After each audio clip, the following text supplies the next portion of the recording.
통합 정치권은 하루를 앞을 볼 수 없는 상황입니다. 여론을 막론해 엄선한 오늘의 정치권 이슈 꼼꼼히 살펴봅니다. 황태순 정치평론가, 황장수 미래경영연구소장, 정현정 배재대 교수, 이종훈 정치평론가 네 분 모셨습니다. 어서 오십시오. 안녕하세요. 말씀드렸던 것처럼 총선이 이제 80여일 앞으로 다가왔는데 숨가쁘게 돌아가는 것 같습니다. 더불어민주당 김종인 선대위원장을 중심으로 한 선대위원회 면면이 나왔습니다. 여러 논란이 있는 것 같습니다. 황 의원님 어떻게 보십니까? 논란이라고 16분이죠. 16명. 16명인데 쭉 보니까 사람들이 이제 문제 삼는 게 아니 당초 김종인 위원장 친노 한 명도 안 넣겠다 그랬는데 뭐 최재성 의원이라든가 진선미 의원 이 두 분이 들어가서 그런 모양인데 전체적으로 보았을 때 흔한 얘기로 네. 현실적으로 존재하는 뭐 세력들이 있는 건 사실 아닙니까? 뭐 친노가 됐든 친문이 됐든 패권을 휘둘렀든 말았던 간에 어쨌든 거기 있는 사람들이 어떤 최재성 얼마 전까지 총무본부장 하셨던 네. 최재성 의원 또 진선미 의원 또 거기 있다 박영선 의원 뭐 유은혜 의원 그래갖고 흔한 얘기 이렇게 얘기하죠. 이럴 때 뭐 계파 분배가 좀 잘 됐다. 통합 선대위다. 이제 그럴 때 이제 보면 자기네들이 이렇게 화합형 선대위다 네. 이야기하고 밖에서 관찰했을 때는 비교적 그것이 어떻게 보면 각 세력을 갖다 고루 이렇게 좀 반영을 했는데 리더십을 발휘해 잘 끌어나가면 그야말로 화합, 통합이 되는 것이고 그렇지 않으면 자칫 잘못하면 이런 거 있죠. 사고 많은 배가 될 수도 있다. 3인 3색 근데 그것은 완전히 김종인 위원장의 리더십에 달렸다. 달려있다. 우리 정 교수님 어떻게 보고 계십니까? 꿈보다 해몽이 좋으신 것 같아요. 우리 제가 오늘 해몽 황태순 전문가입니다. 해몽 굉장히 잘해주시는데 조금 냉정하게 보면 사실 1월 18일이었던 걸 제가 기억해요. 한 4일 됐나요? 한 4일 전에 김종인 위원장이 언론과 인터뷰를 하면서 기자가 친노 패권을 청산할 보관이 있느냐 이렇게 질문을 했더니 선대위를 발족하는 과정을 봐라. 자신 있다. 이렇게 얘기를 했고 또 친노 인사 한 사람도 없다. 이게 4일 전에 했던 김종인 위원장의 발언이었어요. 근데 국민의 입장에서 보면 뭐 장난하나? 그러니까 사실은 김종인 위원장이 굉장히 스포트라이트를 많이 받았잖아요. 네. 그리고 더불어민주당의 정체성을 어떻게 바꿔가느냐 이런 것들에 대한 기대감이 존재하고 있었는데 4일 전에 불과 4일 전에 얘기했던 거를 바로 뒤집었단 말이죠. 그러면서 이게 말씀하신 것처럼 4일 만에 화합형이 돼버렸어요. 혁신과 쇄신의 선대위가 될 거다라고 했는데 이게 화합형이 돼버렸다. 그럼 개파 질서 그대로 묶고 간다. 이런 얘기거든요. 선거 프레임을 어떻게 짜고 있는 건지. 네. 국민들을 이런 방식으로 4일 만에 손바닥 뒤집듯이 해서 가도 좋은 건지. 저는 논란이 충분히 될 수 있다고 있다. 보고 있고요. 의미도 예. 상당히 퇴색할 거라고 보고 있습니다. 글쎄요, 두 분은 좀 후한 점수를 주신 것 같아요. 그러니까 화합형이다 이렇게 말씀하셨는데 이거는 완전히 보란 듯이 친노 선대위를 구성하신 거죠. 네. 범친노, 대부분 다 범친노에 포함되시는 분들 아닙니까? 몇몇 분들 제외하고. 그리고 뭐 김종인 위원장, 그리고 박영선 전 원내대표, 그분들만 제외하고는 나머지 분들은 사실은 문재인 대표하고 다 이런저런 인연들이 있으신 분들. 그래서 결국은 이번 선대위는 김종인 선대위가 아니고 문재인 선대위라고 보는 것이 좀 더 정확하다는 거죠. 네. 그래서 사실은 이번에 영입하신 분들도 대거 좀 포함이 된 거 아닙니까? 근데 그분들 다 문재인 대표가 본인이 직접 인재영입위원장 하면서 평상시에 가까이 지내던 분들 이렇게 다 또 영입하신 분들 아니에요? 자, 이런 사람들을 과연 새로운 사람들이라고 볼 수 있느냐? 내지는 뭐 사람은 새롭게 보일지 모르나 과연 문재인 대표하고 인연이라고 하는 관계에서 볼 때 자유로울 수 있는 분들이냐? 아니라는 거죠. 자, 그렇게 보면 과연 이것이 혁신 선대위로서 기능을 제대로 할 수 있을까? 쉽지 우려가 않을 있다. 거다. 제가 보기에는요, 이번 그 선대위에서 앞으로 김종인 위원장, 김종인은 없다가 될 가능성이 굉장히 높다. 이렇게 생각합니다. 굉장히 우려가 큰 시각으로 분석을 해주시는데 사실 이거하고는 무관하게 사실 박지원 의원이 오늘 이제 예고했던 대로 탈당을 선언을 했는데 박지원 의원의 일단 이야기를 좀 들어보고 더불어민주당 이야기 좀 더 해보겠습니다. 김대중 대통령께서 창당하신 당을 김대중 대통령 비서실장이 떠납니다. 분열된 야권을 통합하고 우리 모두 승리하기 위해 저는 잠시 당을 떠날 뿐입니다. 분열하면 패배하고 통합 단결하면 승리합니다. 김대중 정신과 함께하는 전국의 동지들을 위해 저부터 시작하겠습니다. 야권 통합에 의한 총선 승리, 정권 교체의 미랄이 되기 위해 혈혈단신 절의 고도에 서겠습니다. 사실상 더불어민주당의 어떻게 보면 마지막 탈당이 될 가능성도 있다는 분석도 나오는데 분열된 야권을 통합하기 위해 탈당한다. 어떻게 들으셨습니까? 뭐 일단 탈당한 사람은 다 자기 명분을 없어도 만들어야 되고 있어도 만들어야 되지 않습니까? 그래서 뭐 분열된 야당을 통합하기 이전에 박지원 의원께서는 본인이 지금 이 정치적 진로가 굉장히 깝깝하죠. 지금 뭐 이 2심까지 재판이 좀 확정되지 않았습니까? 유죄로 일단 예, 현재는 그래서 뭐 유죄이죠. 이 대법원에 남기고 있는데 현재 상태대로라면 지금 안철수 국민의당이나 이 지금 더민주에서 부패 전력자 공천이라는 이런 부분에서 장애 요인이 되기 때문에 공천을 받기가 쉽지가 않은 부분이 있습니다. 그렇기 때문에 본인은 억울하다고 지금 이야기를 하고 있는 것이고 또 나가서 이 공천이 안 될 바야 무소속으로 이렇게 당선되어서 국회에 재진입하는 부분이 본인의 재판이나 이런 부분에도 유리할 더 유리할 것이다. 수 있다 이렇게 보겠죠. 그렇기 때문에 지금 좀 떠나야 되고 또 그 떠나는 어떤 부분이 결국은 이 두 당의 나중에 통합을 위해서 노력하겠다라는 명분도 만들 수 있는 거니까 본인으로서는 가장 유리한 시점에서 떠난다고 보고요. 어느 당에 뭐 이렇게 갈 입장도 아니기 때문에 무소속으로 총선에 지역구 출마를 할 것 같습니다. 이제 아까 그 이 선대위 부분을 이야기를 하셨는데요. 예. 최재성 본부장이 18일 날 기자들한테 뭐 총선 기획단이든 어디든 어디에도 직책을 맡지 않겠다라고 문자를 보냈거든요. 그래서 최재성 총무본부장, 옛날 같으면 사무총장이지 않습니까? 사무총장이 문재인 대표의 복심이다. 이렇게 돼 있는데 김종인 그 선대위원장이 정말로 자기가 정권을 받았고 친노를 척결하겠다. 이렇다면 최재성 본부장이 이번에 들어가느냐 안 들어가느냐가 매우 중요한 관건이죠. 근데 최재성 본부장이 선대위원으로 들어갔다라는 것은 예. 결국은 김종인 그 위원장이 대외적으로는 정권을 받았고 친노를 척결하고 이렇게 이야기를 하고 있지만은 실질적으로 상당히 문재인 대표와 서로 간에 이렇게 좀 짜고 뭐 짰다고 하면 좀 표현이 그렇습니다. 서로 간에 대외적으로 조율을 한 채 이 친노를 선을 예. 긋는 모양새를 하면서 사실상으로는 문재인 대표의 의견도 상당히 수렴한 게 아닌가. 지금 친노 강경파로 분류되는 진선미 의원 같은 경우에도 선대위원회에 들어갔지 않습니까? 네.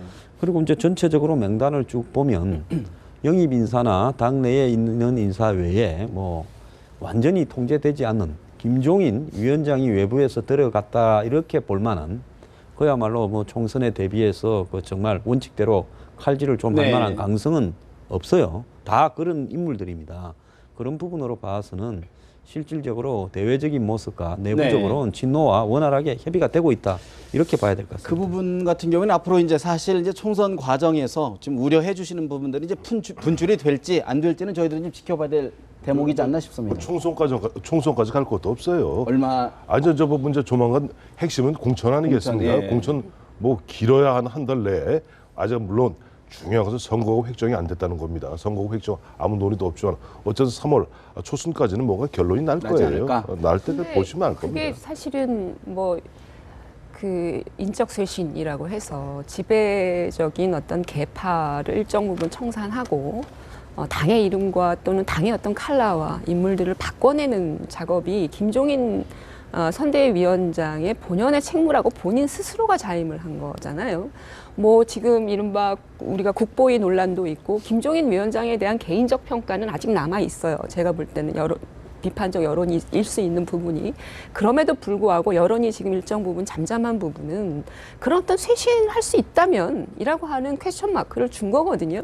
그런데 지금 첫 번째 활동부터 시작을 해서 전혀 그런 모습들이 보여지지 않고 있다라고 하는 점은 제가 볼 때는 실제로 지금 공천 과정에서 제가 볼 땐 크게 부딪히지 않을 것 같아요. 오히려 그 과거에 더불어민주당이 해왔던 것처럼 계파들의 지분 나누기를 아주 조화롭게 이뤄갈 수 있는 구도가 아니냐. 네. 그래서 그냥 적절하게 파일을 나누는 과정에서 전혀 잡음이 있을 수가 없죠. 그 질서를 타파하자고 김종인 위원장이 들어왔는데 그 질서가 그대로 온전하면서 계파들은 아주 평화롭게 나눠 먹기를 할 겁니다. 가능성이 있다. 그것은 그렇다면 물갈이 20% 그 물갈이라고 하는 것도 있는 거 아니에요? 그것도 유야무야 되겠죠. 뭐 이런 식의 그런 상황들이 것도 계속 하나의 지금까지 좀 펼쳐지면서 리더십 중에 하나 아닐까요? 좀 그렇죠. 조화롭게 좀 조화해내는. 그걸 조화라고 보는 것이 있으면 과거의 질서를 바꾸겠다라고 하는 얘기 왜 합니까? 그러면 들어올 때 일성이 그런 거야죠. 이 개파 서로 싸우지 말고 우리 조합끼리 잘해보자. 이게 일성이었어야 되는 거 아니겠어요? 그게 일성이 아니었다라고 하는 아니, 거죠. 노예한분의 일성을 그렇게 그렇게 아니, 그리고 근데요. 아까 네. 이제 뭐 조금 전에 이제 박지원 의원 탈당 이제 얘기가 나왔습니다만 박지원 의원 탈당이 사실은 마지막 탈당이 될 뻔했죠. 그런데 오늘 선대위 구성으로 해가지고 이게 마지막 탈당이 될 가능성이 희박해졌다. 그러니까 추가 탈당 행렬이 이어질 가능성이 굉장히 높아졌다. 이렇게 생각을 합니다. 박지원 전 원내대표가 오늘 이제 그만두시고 나서 선대위 구성되는 거 보고 나서 다른 의원들한테 뭐라고 얘기했을까요? 비주류 의원들한테. 자, 봤지? 변한 거 없지? 이겁니다. 자, 친노 패권주의는 도도하다. 그것이 이번에 여실히 또 입증이 된 그런 그 상황 아니겠어요? 그렇다 네. 그러면 지금 천정배 신당, 천정배 의원은 지금 더불어민주당이 어떻게 개파 청산하는지 지켜보겠다 공언하고 있는데 가능성이 더 어려워졌다. 그렇죠. 그러니까 뭐 다시 뭐 합당을 하거나 뭐 힘을 합쳐야 될 통합을 시켜야 될 그런 이유가 이제 명분이 완전히 사라져 버린 거죠. 다시 한번 확인이 친노 패권주의가 다시 한번 확인이 됐기 때문에 그런 상황이고, 자 이런 식으로 가가지고 과연 총선 국면에서 뭔가 이렇게 친노 공천 그걸 배제를 하고 또는 이제 뭐 공천 혁신 또 공천 학살 이런 것도 부분적으로 하고 이렇게 해서 새로운 면모로 해서 네. 뭐 총선 국면에 가려고 했던 이 계획 자체가 다 무산된 스텝이 거 아니냐. 꼬였다. 그래서 결국은 김종인 위원장도 그렇고 박영선 전 원내대표도 그렇고 본인들의 뭐 의원직은 어떻게 좀 확보가 가능하실지 모르겠으나 과연 추가적인 그런 그 변혁 이런 것이 가능할까? 결국은 이번 그 공천도 친노 공천 내지는 진문 공천으로 귀결될 가능성이 굉장히 높아졌다 이렇게 생각합니다. 뭐 저는 그 생각에 별로 두 분 말씀에 별로 동의하지 않는 게, 물론 저 최재성, 진성준 두 사람이 보면 저 친노, 친문의 네. 핵심인 것만 사실이지만, 그럼 박영선 의원은 어떻게 우리가 규정할 것이며, 그다음에 김종인 위원장을 갖다가 어렵사리 모셔온 이수혁 대사는 어떻게 규정할 것인가, 이런 부분들 생각해 봐야 될 겁니다. 그리고 앞서 20% 말씀하셨습니다만 20% 아직 꽁꽁 밀봉돼 있죠. 예. 20% 아마 이미 오래전부터 나왔던 얘기예요. 나 많아야 한 30명 다 나올 것이다. 왜? 이미 15분이 빠져나가셨잖아요. 아니 그럼 그 15분이 20% 안에 있는 거 알고 계세요? 아니 그 있는지 그 명단이 밀봉되어 있는데 어떻게 알고 있는데 계세요? 지금 나오는 이야기들은 네. 이미 15분이 특히 보면 이제 호남을 중심으로 해서 많이 나가셨잖아요. 그러니까 우리 20% 하면 대략 한 26명 내지 27명으로 봤는데 지금 한 110 몇 명 되죠. 20% 되면은 그 중에 다 나가고 나면 실제 나갈 사람 다 대여섯 명이다. 또 앞서 말씀하신 친노 패권 하는데 우리가 도매금으로 이른바 지금 좀 예전에 새정치 민주화라 128명 때 보면은 대략 한 75명 정도가 범친노라고 그랬어요. 네. 심지어 정세균 의원까지도, 정세균 전 대표까지도 범친노로 구분을 했습니다. 한 75명 등 한 60명이 이제 비노로 이제 네. 구분을 하는데, 여기서 우리가 문제 삼고 있는 친노 패권 이렇게 보면 막말, 갑질 등등등 아마 딱 생각해 보시면 머릿속에 떠오르는 사람 몇 명 있을 거예요. 네. 뭐 이런 분들 갖다 어떻게 정리하느냐 그래야지. 그럼 나머지 그러면 이른바 친노, 친문으로 규정돼서 70명, 80명을 다 없애야만이 이른바 친노 패권이 패권이냐? 없어진다면 그건 그건 너무 아니다. 무리한 주장이라고 아니다. 봐요. 그러니까 그런 무리한 주장을 처음부터 얘기를 하신 것이 국민을 향해서 결과적으로는 사기치신 거 아니냐라는 실망감을 거죠. 자, 자, 자, 이야기 좀 그렇죠. 합시다. 그 저기 친노패권 실망감을 저도 주셨다는 할 말이 얘기인데, 많아요. 예. 자, 이 중요한 것은 뭔가 하면 지금 이제 그 이 공천 배제 부분에 대해서는 제가 볼 때 지금 더 남은 사람을 지금 한 6명 정도 나갔지 않습니까? 그러면 이제 남아 있는 사람들을 또 예를 들어서 15명, 20명을 물갈이 하겠다 한다면 안철수 신당에 국민의당에 뭐 의결정조 교섭단체 교섭단체를 정족수를 채워줄 수 있게 되죠. 자, 그런 일을 갖다가 정치적으로는 하지 않을 거라고 봅니다. 그건 안 하려고 노력을 하는 것이 더민주당은 자기들 당의 어떤 세력들을 갖다 유지할 수 있는 방법이죠. 그럼 이 아주 어떻게 보면 경쟁 정당인데 서로 간에 제로섬 형태의 경쟁 정당인데 상대를 유리하게 할 이유를 이렇게 자진해서 저지를 할 일이 그건 없지 아니다. 않습니까? 예. 그렇게 본다면 결국은 지금 더민주당에서는 물갈이가 별로 거의 없을 거라고 보고 있고요. 다만 이제 그 문제가 됐던 분들이 몇 분 있잖아요. 뭐 이 자녀 문제라든지 뭐 네. 이렇게 뭐 시집을 직무 뭐 징계위에도 시집을 올라와 있고요. 팔았다든지 뭐 이런 네. 분들 그런 분들에 대해서 어떻게 할 건가 이제 이런 딜레마가 좀 있을 거예요. 그런 어떤 딜레마를 처리하는 과정이 이 어떻게 명분을 걸 것이냐 이런 부분을 이제 우리가 좀 지켜봐야죠. 지금 그런 분이 한 5분 되잖아요. 근데 그런 부분들이 이제 제대로 정리가 안 될 가능성이 이제 높아졌다라고 생각합니다. 그러니까 결국 최재성 본부장이 본인이 스스로 한 말을 뒤집고 이제 들어갔단 말이에요. 최재성 총무본부장이 그 선대위에서 무슨 역할을 할까요? 제가 보기엔 결과적으로 군기반장 역할을 할 거다. 문재인 대표의 하명을 받아서 문재인 대표는 뭐 대표 사퇴했다고 하지만 뒤에서 사실상 상황으로 존재하면서 여러 가지 지시들을 내릴 것이고 그걸 집행하는 것을 최재성 본부장이 결국은 이제 실행할 것은 한다는 거죠. 그러면 그 안에서 계속 군기를 잡으면서 아마 김종인 위원장이나 박영선 전 원내대표가 뭐 본인들 생각하고 좀 다른 얘기들을 하면 계속 네. 가지치기를 하는 그런 작업들을 할 가능성이 높다. 바깥에서 들어오신 새로 영입된 문재인 대표와 가까운 분들은 아직까지 정치적인 경력도 그렇게 많지가 않기 때문에 거기서 발언 수위를 높일 수가 없을 겁니다. 자, 이런 상황이라고 본다면 결국은 뭐 싸움은 이미 끝난 거 아니냐. 그러니까 김종인 위원장이 아주 초기에 그렇게 강도 높게 친노 패권주의 뭐 척결하겠다 뭐 이렇게 말씀을 하셨는데 오늘 당장 말씀이 뭐라고 이야기하셨냐면 진성준 위원장이 친노 패권이라는 거 알고 보면 결국 허언이라는 거 알게 될 거다라고 얘기했더니 그 말 그대로 마치 받으신 그 말을 그대로 받아들이신 양 뭐라고 네. 말씀하셨나요? 나는 친노가 누군지 친노가 아닌 사람이 누군지 개념조차 없다. 이건 무슨 얘기인가요?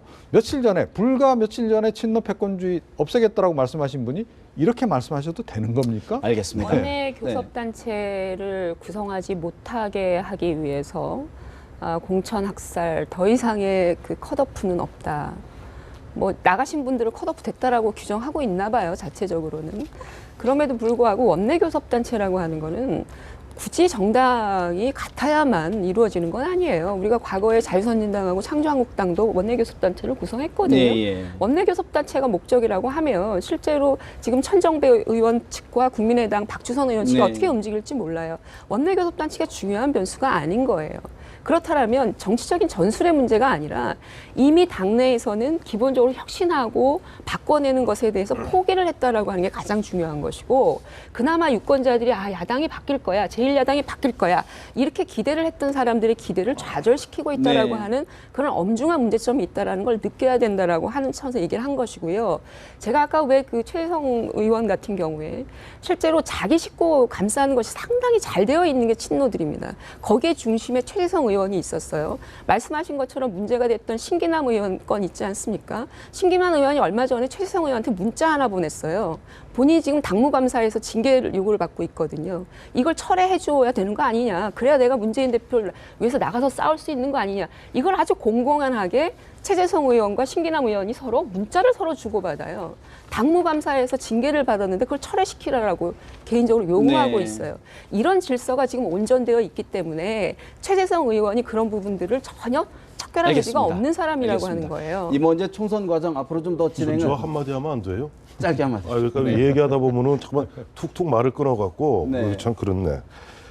아까 최재성 의원은 이제 불출마 3선 의원인데 불출마 선언을 했어요. 저는 거듭 처음부터 이제 김종인 위원장이 김종인 위원장을 통해서 차도 살인할 것이다 얘기했어요. 그 뭐냐니까 문재인 대표도 보면 친노 중에서 그 강성한 사람 버겁습니다. 목표가 총선에서 무슨 뭐 빠져 더 달자 그러면 그게 문제가 아니잖아요. 대선까지 바라보고 있다면 내부 정리 좀 필요합니다. 그래서 오히려 최재성 의원은 불출마 선언을 했기 때문에 오히려 좀 자유로울 수 있어요. 거기서. 그래서 예를 들어서 문제가 되고 있는 저러한 사람들을 쳤을 때 예를 들어서 최재성 의원이 나도 불출마 선언했는데 당신이 무슨 큰 소리냐 얘기할 수 있습니다. 명분이 있다는 거죠. 그렇죠. 두 번째 아까 원내교섭단체 말씀하셨는데 지금까지 그렇다면 저는 안철수 의원의 지금 보면 국민의당 가칭이죠 아직까지는. 그건 좀 메시지 관리 좀 잘하셔야겠다. 왜냐하니까 지금까지 계속 언론을 통해서 나왔던 것은 원내 교섭단체 물론 당이 다른 사람끼리도 당 내에도 원내가 교섭단 둘이 될 수 있어요. 문제는 국고 보조금은 한 당으로만 이루어진 교섭단체에게만 정당 보조금과 그걸 줍니다. 그러니까 원내 교섭단체를 갖다 예를 들어 다른 사람 세 사람 꼬아서 원내 교섭단체 교섭은 하더라도 교섭단체는 별도로 그거는 교섭단체의 문제, 국회 법의 문제인 것이고 그다음에 그것을 국고 보조금의 문제는 뭐냐니까 국고 보조금에 관련된 선거 정치 자금법에 관한 문제예요. 그러니까 지금까지 우리 모든 국민들이 보니까 이 원내 교섭단체가 중요한 이유는 보면 뭐 2월 15일 날 뭐가 얼마 나온다. 그다음에 3월 24, 3월 25일 날 등록하면 얼마 나온다. 그렇게 알았는데 지금 우리 정 교수님 말씀 들어보니까 원내 교섭단체가 중요한 게 아니네요. 네. 메시지 관리 좀 그 잘하셔야 말을 돼요. 왜곡하지 마십시오. 저희는 국민의당에서 나와서 얘기하는 사람도 아니지만 네. 창당에 관련되어진 언제 안철수 의원이 국고보조 받아서 창당하겠다고 얘기한 적은 없어요. 그게 팩트예요. 알겠습니다. 지금까지가 국고지원이 보니까 현재 15석이면 30억, 20명이 되면 91억 원을 받는다고 합니다. 원내 교섭단체를 구성할 수밖에 없었던 이유는 뭐냐면 신당이 이른바 이 지금의 양당 체계 안에서 원내 질서 안에서 뭔가 존재감을 갖고 시작하는 그런 모습과 안정감을 주기 위해서 원내 정책 교섭단체 정당으로서의 가기 그렇죠. 위한 그런 기초다. 것들이 중요했던 알겠습니다. 부분이죠. 지금 저희가 이제 사실 이제 국민의당 이야기를 좀 본격적으로 좀 해보려고 합니다. 윤여준 공동 창당 준비위원장이 한 15일 보름 만에 이제 공식 석상에 모습을 비추었는데 먼저 잠깐 이야기 듣고 대담 이어갑니다. 밖에 병원에 한 2주 동안 입원해 있다가 어저께 낮에 퇴원을 했습니다. 사실 완전히 퇴원할 만큼 회복이 덜 됐다고 의사분들이 말씀하시는데 이래야지 일찍 나왔습니다. 물론 뭐 가족은 지금 제 건강 단순히 그냥 제 건강 때문에 아무것도 하지 말아달라는 그런 부탁을 하죠. 네. 윤여준 창당준비위원장 지금 뭐 이제 본인의 이른바 칭병설에 대해서 해명도 하고 앞으로 뭐 걱정도 이야기했는데 자 우리 윤여준 공동위원장 지금까지 국민의당의 어떤 구원투수가 될까요, 황 소장님 어떻게 보십니까?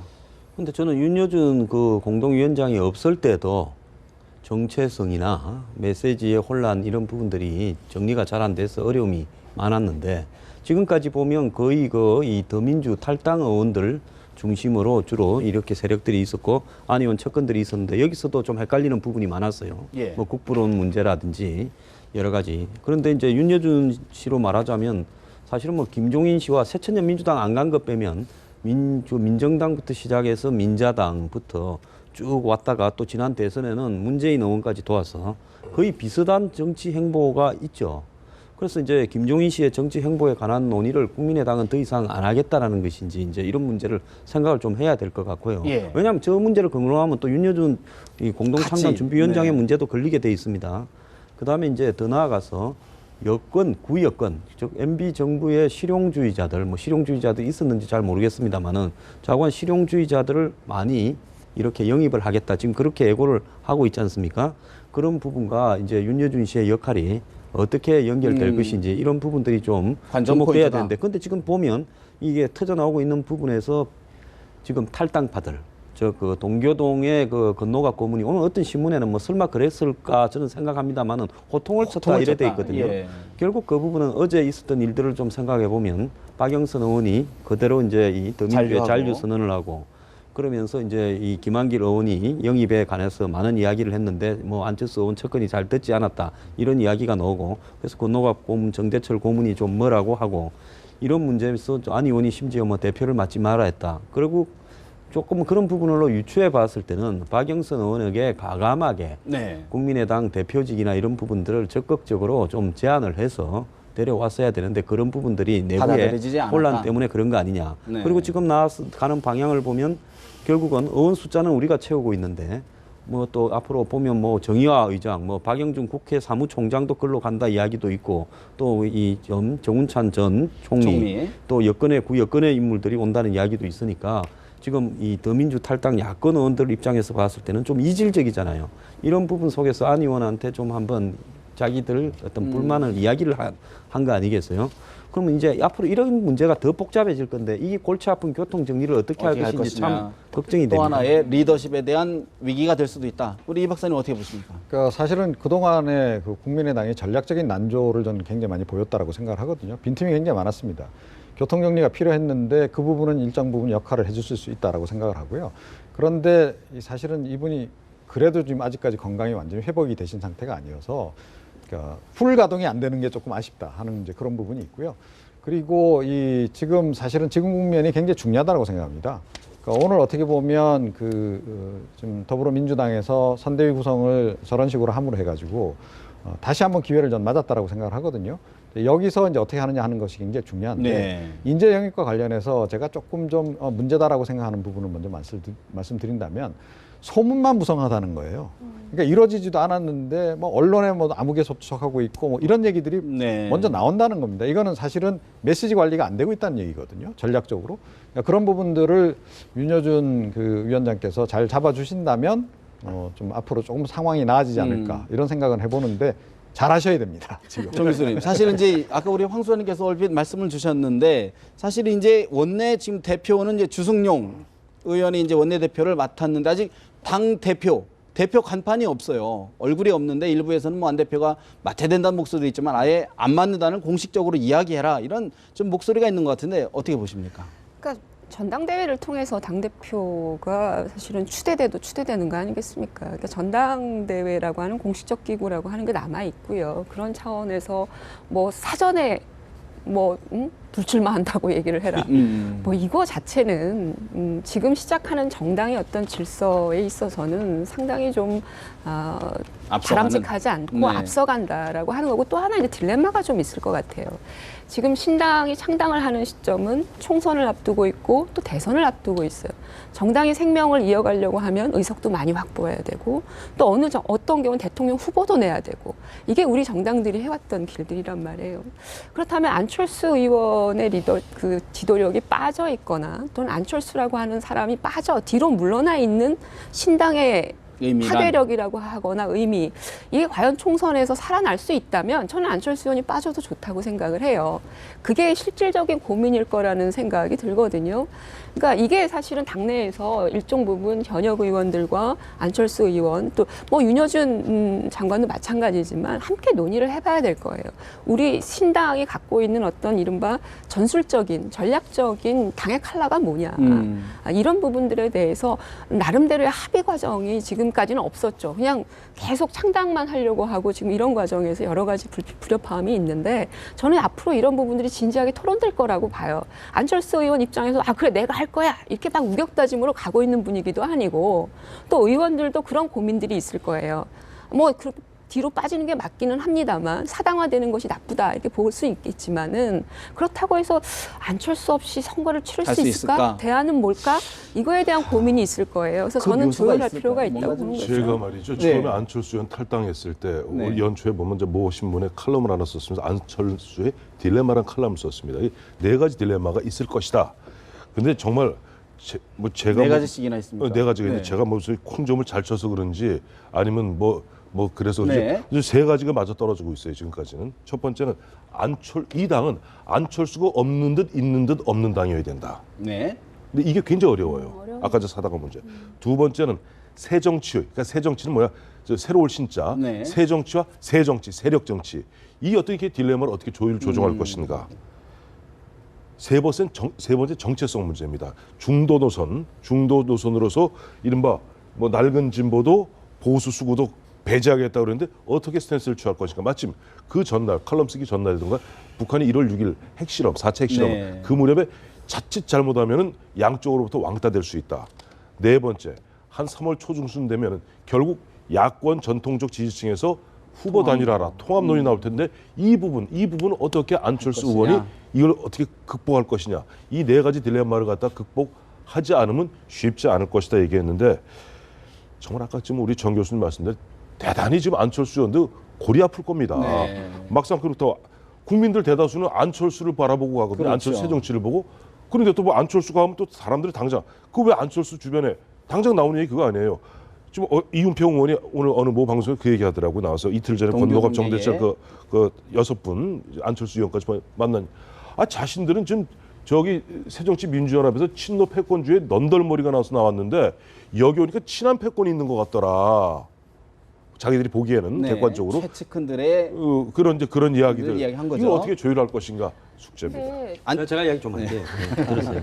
안철수 없는 국민의당은 안철수. 혁신을 지향하기 때문에 이 듣는 것도 좀 잘해야 됩니다. 저 국민의당 사람 네, 아니거든요. 아니 그러니까 제가 국민의당 이야기했죠. 정 교수님 네, 이야기했나요? 네. 자, 저기 지금 이 더민주하고 국민의당의 문제가 뭔가 하면 혁신과 새 정치를 지향해 나가겠다고 서로 지금 경쟁을 하고 영입을 하면서 나타나는 현상은 1인 리더십이 강화되고 있어요.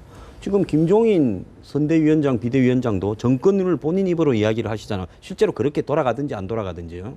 그래서 본인이 타격을 입으면 더민주가 흔들리는 이런 구조가 돼가고 있고 지금 국민의당은 안철수 의원이 새정치를 그렇게 강조하면서도 1인 정당으로 가는 거 아닙니까? 우리가 과거에 보면 새정치가 뭡니까? 1인 정당에 나타날 수 있는 폐해들. 정당이 어떻게 한 사람에 의해서 죽고 삽니까? 네. 정당의 사람은 한마디로 이렇게 썩어 버리는 것이죠. 그죠? 대선 나갔다가 떨어지면 또 다른 사람이 살아나는 거지. 한 사람 때문에 죽고 살 것 같으면 그런 정당은 없어져야 됩니다. 영속성이 없다. 그거는 그 새정치가 아니에요. 이 태행적인 거죠. 자, 그래서 안철수 의원이 여기서 하나 좀 정리할 필요가 있는데 대선 기존의 직선제 대선 제도를 선호하는 것인지 안철수 의원은 이원 집정부제적인 이 분권적 개헌을 선호하는 건지 지금 총선 전에 저는 입장을 분명히 해야 될 거라고 봅니다. 왜 그런가 하면 안철수 당에 가겠다라는 분들 특히 구 여권 인물들 중에서 이원 집정부제를 선호하는 분들이 많이 있고요. 여태까지 행적으로 또 지금 동교동계에 있던 분들도 그런 부분들을 선호하는 분들이 많이 있어요.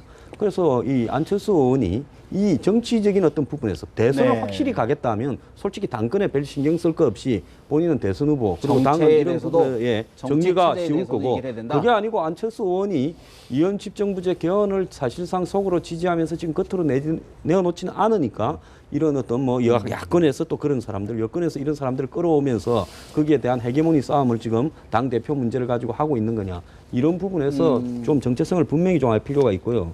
지금 안철수 의원이 2011년부터 사실상 정치 행위를 했잖아요. 그럼 5년 차인데 노선과 정책이 이제는 정치적인 어떤 이 서당께도 3년이면 풍어를 얻는데 이제는 풍어를 한 2번쯤은 엎을 정도가 돼야 되는데 그런 부분에서 좀 네. 정확하게 자기적인 견해가 정리가 돼야 된다. 정책이요.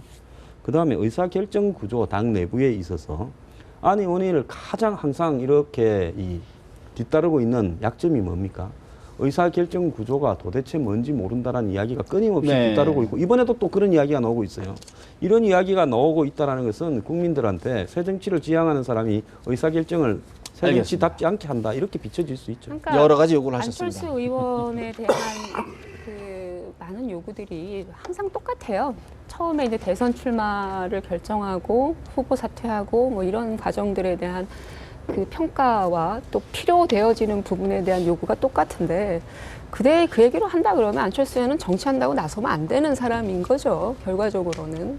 그러나 창당을 하겠다고 하고 그리고 더 정치인에게 상당히 부담이 되는 탈당을 하고 뭐 이런 과정들을 거쳐오고 있어요. 그래서 제가 볼 때는 지금 과정에서 이루어지고 있는 여러 가지 이 부분은 정치가 필요한 상황이잖아요. 그러니까 이런 부분들을 앞으로 저는 잘 관리를 해나갈 거라고 보는데 1인 정당 문제 지금 여러 가지 우리가 얘기를 하는데 1인 정당이라고 하는 사당화 네. 이게 이제 사실은 국민의당 안에 있는 그 현역 의원들 입석을 통해서 좀 나와요. 그리고 오늘 또 김관영 의원 같은 경우 문자 메시지가 하나 또 들켰죠. 네. 의도인지 아닌지는 모르겠는데 뭐 지분 받고 배제하자, 뭐, 예. 안철수계 완전히 네. 배제하자. 근데 이 목소리가 어디서 나오는 거냐? 결과적으로 정말 사당화의 노력이 치열하게 내부에서 이루어져서 이런 얘기가 나온 거냐? 아니면 이러다 있으면 지분까지도 어려워지겠다라고 하는 현역 의원들의 위기의식에서 나온 이른바 그들의 메시지냐? 이걸 좀 구분해서 보셔야 돼요. 지금 박선숙 전 의원이나 이태규 단장 같은 경우에는 실질적인 실무를 주도하고 있어요. 네. 그러니까 정말 허드렛 일부터 시작해서 여러 가지 일을 도맡아서 하고 있거든요. 이 두 사람이 과연 사당화라고 얘기할 수 있는 징표가 되느냐.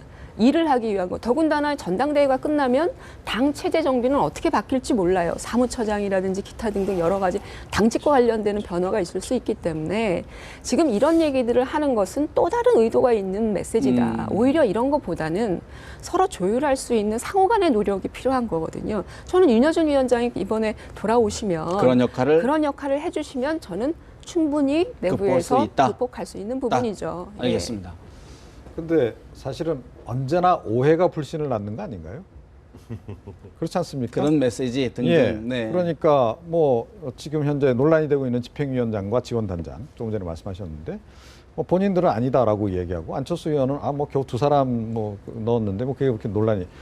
자, 본인들은 그렇게 생각할지 모르나 바깥에서 온 사람들은 그것조차도 약간 좀 오해를 할 수도 있는 거예요. 예. 오해를 하더라도 어찌됐건 오해가 실제로 좀 존재한다라고 하는 것이 분명한 거죠. 그게 사실이라는 자, 그렇다면 얘기죠. 오해를 네. 빨리 불식시키는 것이 정치인이 또 해야 될 일이라는 겁니다. 저는 이렇게 생각해요. 그러니까 두 사람을 빨리 빼고 사실은 당 운영과 관련해서는 밖에서 들어오신 뭐 의원들 그리고 뭐 함께 지금 하고 있는 뭐 김한길 의원이라든가 이런 분들한테 조금 더 그 정권을 좀 줘도 된다라고 네. 생각을 해요.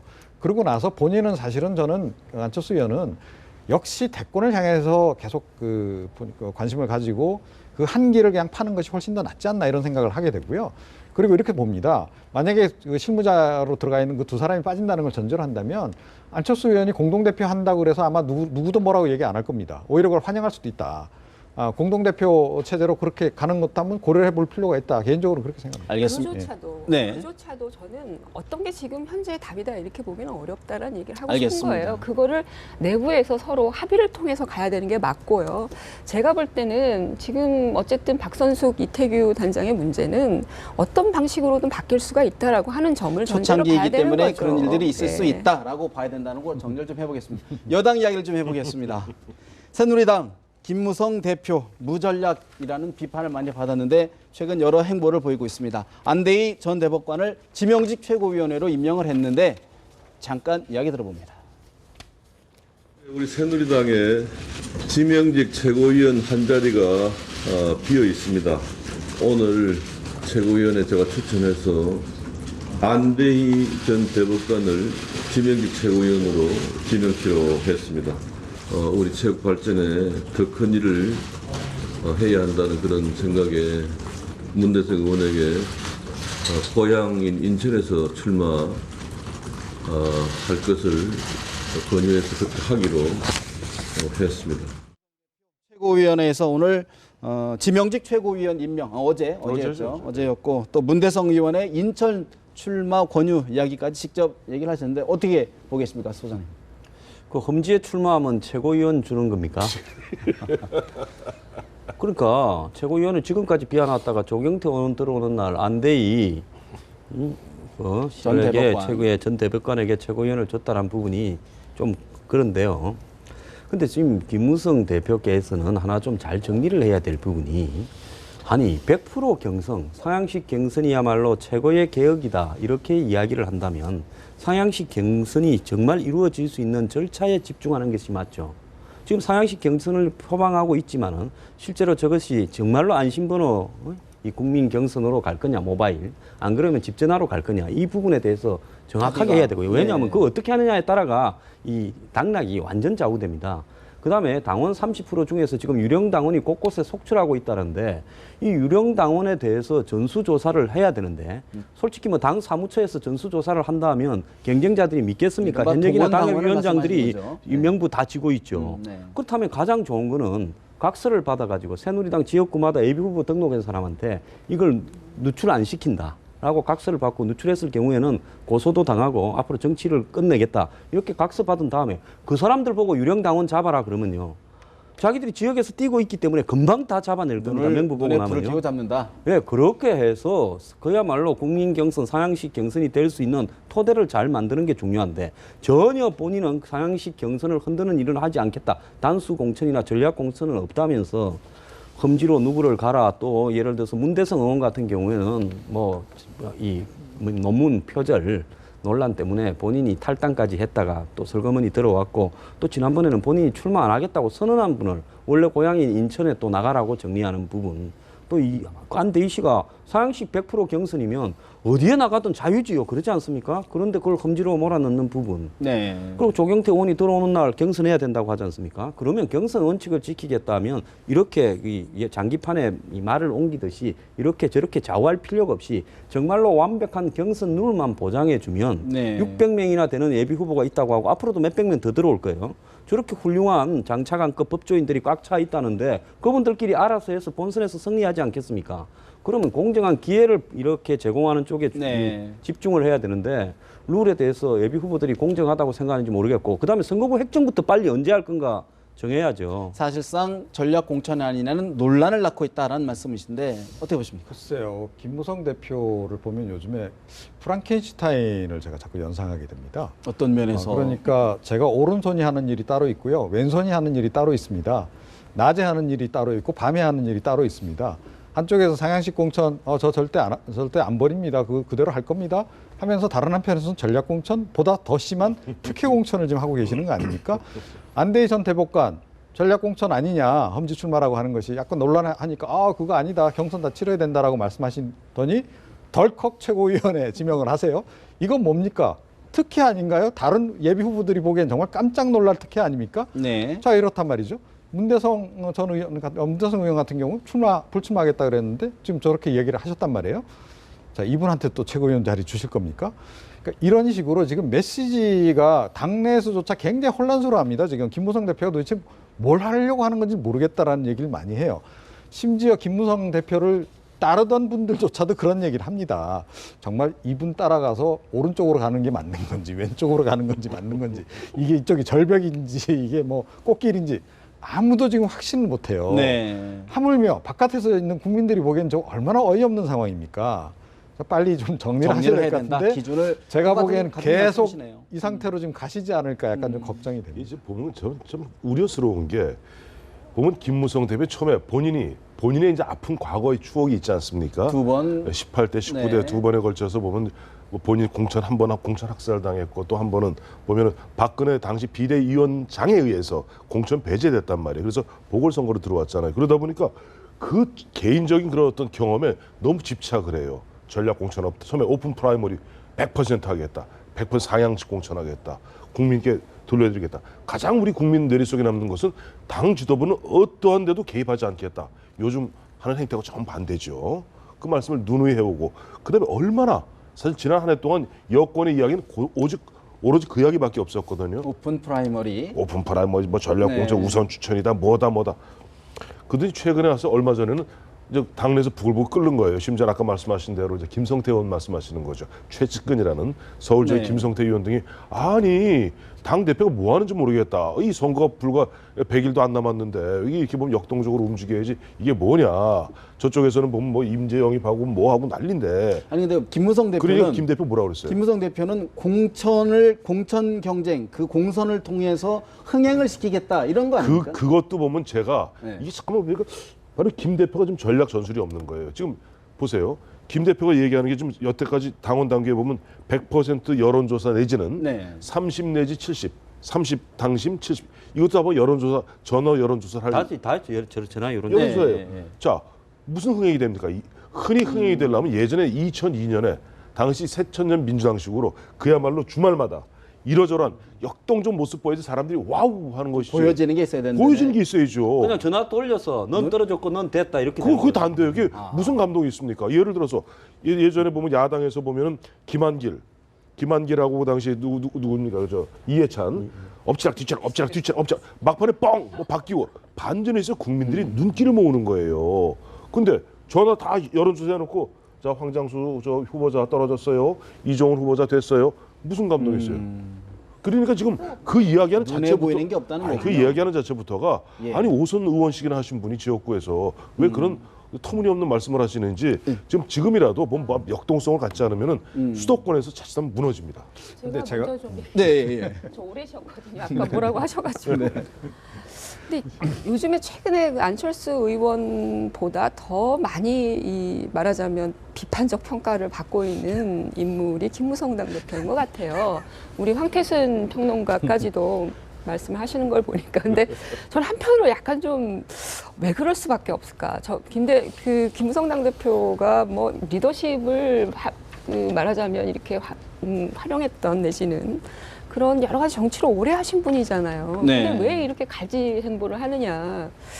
저는 이제 나름대로 좀 생각을 해보면 그렇다면 친박계는 과연 공천 전략이 있냐라고 하는 거예요. 우리가 아랫목, 윗목 뭐 이런 얘기 막 하잖아요. 따뜻한 아랫목은 지금 친박들이 다 차지하고 있고 지금 윗목 갖고 싸우는 거거든요. 김무성 당대표는. 그거를 무슨 전략 공천이다 또는 뭐 상향식 공천이다 뭐 네. 이런 얘기로 지금 하고 있는 그 김무성 당대표의 저 초라한 모습은 제가 볼 때는 당내에서 이 친박계 책임도 많다라고 하는 거죠. 진박연대하고 있는 거 아닙니까? 그러니까 그런 방식으로 해서 아랫목은 다 가져가고 네. 저 가지고 이제 사실은 지금 당이 뭐 어렵다 뭐 비판이란 비판은 김무성 당대표가 다 받고 있고 자신들은 뒤에서 챙길 거 다 챙기고 있고 이게 당 운명을 같이 했던 한 당의 구성원들의 모습인가라는 그런 어두운 부분도 있는 거 아니냐. 네. 그 말씀 맞아요. 그러니까 당내에 좀 여러 가지 좀 굴절된 그런 모습들을 좀 반영하고 있는 것은 맞습니다. 그런데 김무성 대표 스스로도 굉장히 문제가 많다는 거죠. 그런데 김무성 대표가 제가 보기엔 지금 딱 두 가지 목표만 남으신 것 같아요. 당 대표직 유지. 내가 중간에 이렇게 떨려나가면 이거 최경환한테 이 자리 뺏기면 나 이게 죽도 밥도 안 돼. 이 생각 하나 하시는 것 같고요. 또 하나는 뭐냐 하면 어수룩하게 그냥 구렁이 담 넘어가듯이 전략공천 일부 사실을 받아들이면서 대부분의 지역에서는 어떻게 그 본인이 생각했던 그 오픈 프라이머리를 은근슬쩍 관철시켜 볼까. 네. 그런 생각을 하시는 것 같아요. 그래서 지금 본인 생각에서는 굉장히 뭐 하여튼 그 유연하게 제가 보기엔 반기문 사무총장 이상으로 요즘 미끄러우신 것 같아요. 알겠습니다. 그렇게 지금 넘어가시는데 좀 보기가 딱하다. 알겠습니다. 사실 지금 김무성 당대표의 리더십에 대해서 이야기를 하는데 네. 지금 새로운 리더십을 만들어가고 계신 분이 정의화 국회의장 아닐까 싶은데 잠시 정의화 국회의장 이야기도 들어보겠습니다. 그 정말 좋으면 그건 지금 코미디요. 아직까지는. 아직 그런 가정하지 맙시다.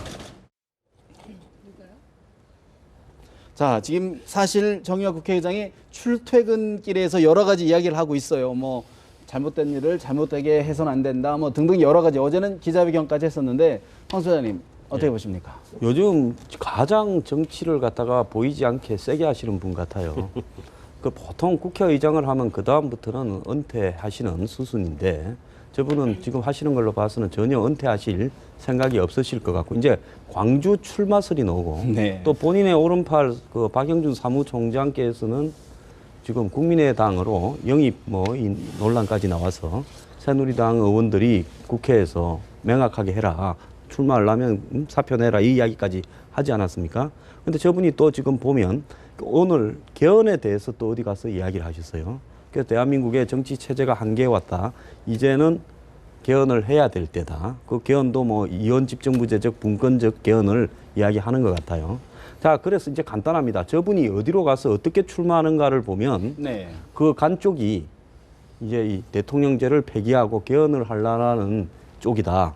저분이 지금 보면 이 개헌을 하려면 이 국회의원 선거 시스템도 바꿔야 되는데 지금 중대 선거구제를 선호하고 심판을 봐야 될 뿐이니 그 다음에 권역별 비례대표도 선호하대요. 그것은 뭔가 하면 다당제를 지향해서 한마디로 오스트리아식 이원 집정부제적 개헌을 하려는 겁니다. 그래서 저분이 제가 봤을 때는 개헌을 해가지고 네. 그 속에서 이제 자기의 그 대통령과 총리가 분리되었을 때 대통령으로 출마하시려고 그러는 거 아닌가. 실제로 또 이런 이야기 제 추측이 아닙니다. 부인에도 여의도에서 불구하고. 바닥에 노는 이야기고 여기 계신 예. 분들 다 들어봤을 건데 말은 제가 하는 것 뿐이에요. 그것도 아니시면 아니라고 하십시오. 그래서 제가 봤을 때 지금 당이 어떻든 대통령이 길거리 서명하든 눈 딱 감고 여야 합의가 돼야 된다 이러지 않습니까? 그러니까 저분의 정치적 진로는 새누리당이 아니라 다른 데서 제2의 정치적 삶을 시작할 것 같고 광주에 출마해서 되든 떨어지든 지역 감정을 극복하는 역할을 했다 이러면서 상징적인 그다음에 다음 정치 행보로 가려고 저분은 새누리당으로 간다면 무조건 공천은 안 되시겠죠. 그리고 오늘 정의화 의장이 아까 잠깐 들어오기 전에 봤더니 자기 친정인 현재 소속은 무소속입니다만은 친정인 새누리당에 폐되는 일은 안 하겠다. 혼자 잘라서 배은망덕 안 하겠다. 배은망덕을 표현 썼죠. 배은망덕한 일은 안 하겠다. 네. 이렇게 폐되는 일은 안 하겠다 썼는데 저는 이제 문대성 의원이 지난해 12월 22일 날 보면 불출마 선언하고 딱 한 달 만에 번복한 그 모습이나 우리가 2002년에 우리가 국회법을 개정해서 그때부터 국회의장이 사실은 이제 무소속으로 가게 돼 있고 그때부터 박관영 의장 때부터 너무나 자연스럽게 의장은 공직의 마지막으로 여기 왔던 나름대로 한 14년에 그 전통이 있어요. 예. 전통 아닌 전통이 맺어져 있는데 왜 보면은 좀 정의화 의장이 계속 보면은 좀 지역이 좀 부산 중남구인가 동남구 중동구인가요? 중동구 예. 이제 그게 없어지게 돼 있거든요 지금 그게. 그래서 잠깐만 너무 욕심을 내시는 게 아닌가. 그러니까 뭔가 우리가 그래도 전직 국회의장, 우리 국회의장 3부 요인 아닙니까? 네. 그래도 그 마지막 맞춰서 그게 좋을 텐데 보면 너무 지나치게 보면은 본인이 물론 저는 정의화 의장이 나름대로 원칙을 지키려는 마음을 내가 폄하할 생각은 전혀 없습니다만은 국민들 눈에 보기에는 이것이 교묘하게 여야 가운데 줄타기하면서 자칫 보면은 아까 우리 황 소장 말씀하신 대로 여의도 주변에 팽배한 얘기 있는 대로 본인의 대권 욕심 때문에 이리저리 눈치 보고 교묘한 정치 행보를 하는 것이 아닌가 하는데 이런 모습들이 사실은 결과적으로 국민들에게 정치 불신과 정치 허무주의를 사실은 뭐 야당 지금 여야 의원들이 전에 없이 좀 이렇게 서로 왔다 갔다 하는 상황이 좀 벌어지고 있는 우려의 목소리도 있는 것 같아요. 우리 이 박사님. 글쎄요, 오히려 이 신당을 창당하셔야 될 분은 정의화 의장이 아닌가 이런 생각을 하게 됩니다. 뭐 실제로 뭐 모르겠습니다. 말이 씨가 된다고 또 이렇게 또 신당 창당에 적극 나서실지도 모르겠는데 그럼에도 불구하고 조금 전에 말씀하신 건 그런 그 약간의 우려. 그럼에도 불구하고 사실은 요즘 국민 심정을 가장 잘 반영하고 계시는 거 아닌가요? 그나마 여야 뭐 사실은 제대로 일도 안 하는 상황에서 또 무리한 요구들을 양쪽에서 해대는 상황에서 그나마 중심을 잘 잡고 가시는 그런 상황이다.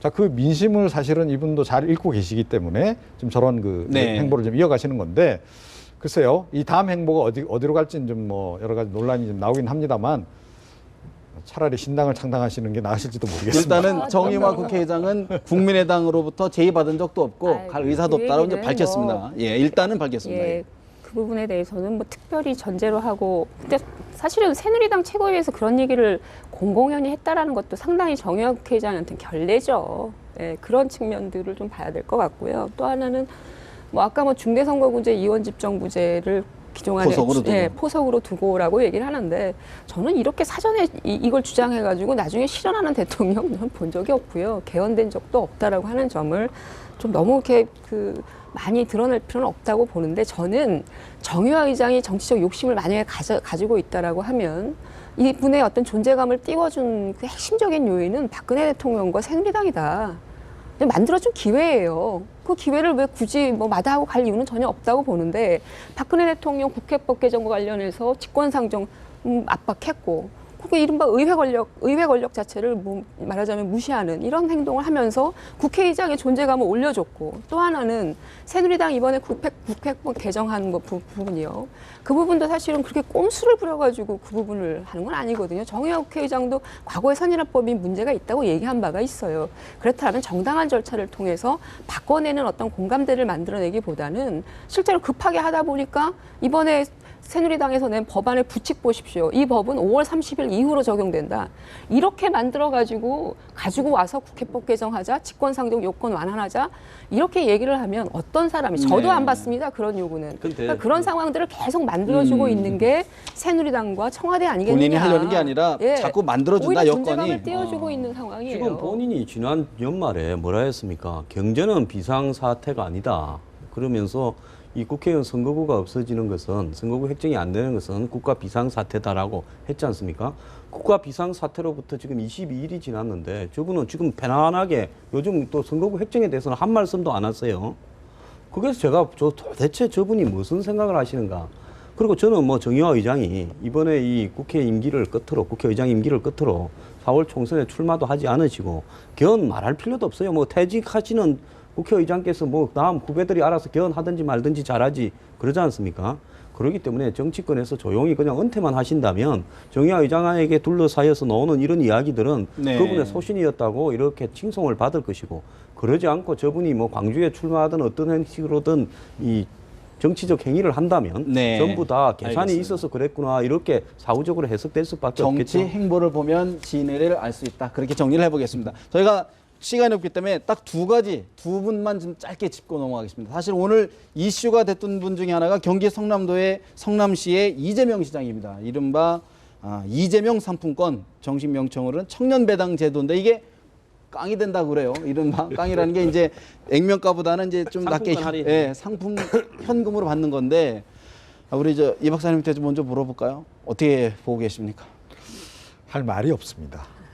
예, 하셔야 근데 뭐 이제 이런 상황을 이제 예견을 하고야 했겠습니까? 근데 그럼에도 불구하고 어찌됐건 이런 논란이 이제 불거졌으면 그리고 또 문제가 유발이 됐으면 그것에 대해서 사실은 사전에 미리 대비를 못한 부분에 대해서는 철저하게 사과를 깔끔하게 하는 게 좋고요. 그리고 뭐 솔직히 상품권 이른바 깡 안 되는 상품권이 있나요? 뭐 그거 이미 다 세상에 알고 있는 거 아닙니까?